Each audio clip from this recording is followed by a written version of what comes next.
अंमली पदार्थांविरोधातल्या लढ्यात भारताला आज मोठं यश मिळालं. अंमली पदार्थ नियंत्रण संस्थेनं गँगस्टर दाऊद इब्राहिमचा साथीदार, कुख्यात अंमली पदार्थ तस्कर मोहम्मद सलीम डोला याला तुर्की इथून ताब्यात घेऊन भारतात परत आणण्यात मोठं यश मिळवलं आहे. केंद्रीय गृहमंत्री अमित शाह यांनी ही माहिती दिली. अंमली पदार्थ तस्करीविरोधात सरकारनं शून्य सहनशीलता धोरण स्वीकारलेलं आहे असं सांगत मोदी सरकारच्या अंमली पदार्थ माफियांवर कठोरपणे कारवाई करण्याच्या अभियानाअंतर्गत अंमली पदार्थ विरोधी यंत्रणांनी जागतिक संस्थांच्या मजबूत जाळ्याद्वारे सीमापार कारवाईची क्षमता अधिक बळकट केली आहे. आता हे गुन्हेगार कुठेही लपले तरी त्यांच्यासाठी कोणतंही ठिकाण सुरक्षित राहणार नाही असं ते म्हणाले.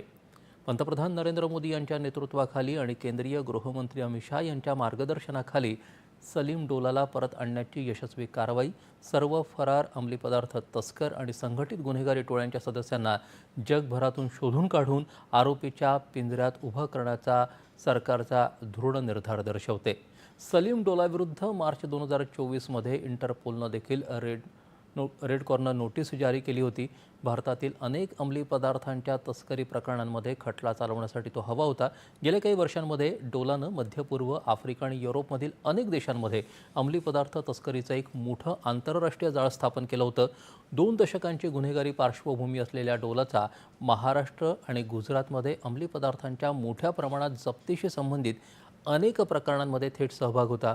गुजरात ATS आणि मुंबई पोलीसही त्याच्या शोधात होते. त्याची अटक तुर्कीतील अधिकारी, इंटरपोल आणि भारतीय यंत्रणा यांच्यातील सहकार्य आणि सामायिक कारवाईचं उत्तम उदाहरण ठरले आहे.